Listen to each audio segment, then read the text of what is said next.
Anak-anak, hari ini kita akan belajar muatan bahasa Indonesia di tema 1, subtema 1, pembelajaran 6.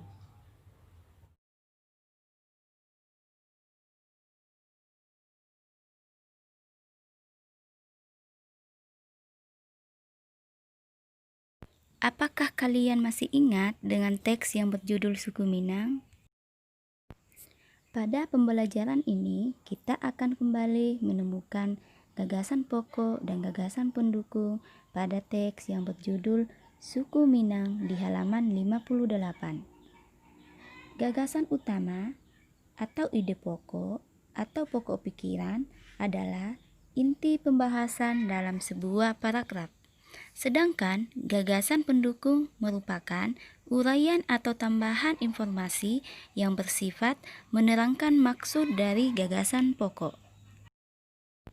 Baiklah, sekarang mari kita lihat paragraf pertama dari teks yang berjudul Suku Minang di halaman 58 sampai 59. Suku Minang adalah kelompok etnis yang terdapat di Provinsi Sumatera Barat. Suku Minang sering disebut sebagai orang Padang atau Ura Awak. Bahasa daerah suku Minang adalah bahasa Minang. Orang Minang gemar berdagang dan merantau ke daerah lain.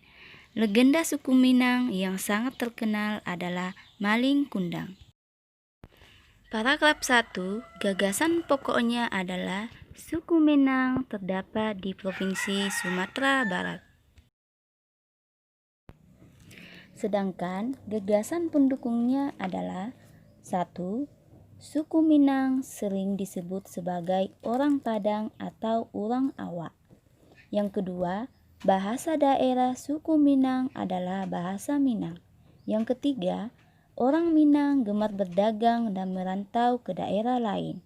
Yang keempat, legenda suku Minang yang sangat terkenal adalah Maling Kundang. Paragraf 2. Suku Minang mempunyai rumah adat yang sangat khas yang disebut rumah gadang. Rumah gadang ini terbuat dari kayu dan mempunyai bentuk dasar seperti balok. Lengkung atap rumahnya sangat tajam seperti tanduk kerbau.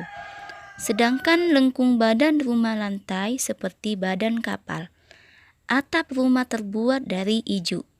Bentuk atap rumah yang melengkung dan runcing ke atas itu disebut gonjong. Karena atapnya berbentuk gonjong, maka disebut rumah bagonjong.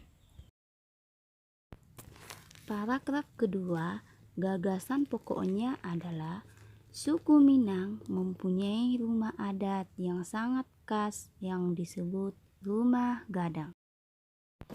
Sedangkan gagasan pendukungnya pada paragraf kedua adalah 1.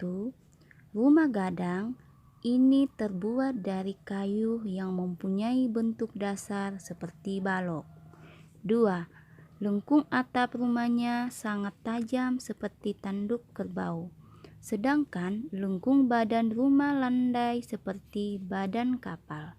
Yang ketiga, atap rumah terbuat dari ijuk.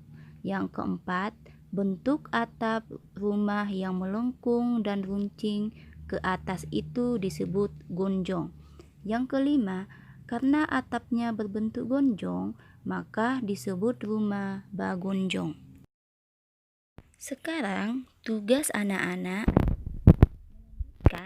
mencari gagasan pokok dan gagasan pendukung pada paragraf 3, 4, dan 5 di halaman 69 sampai 71. Teks bacaannya tadi di halaman 58 sampai 59.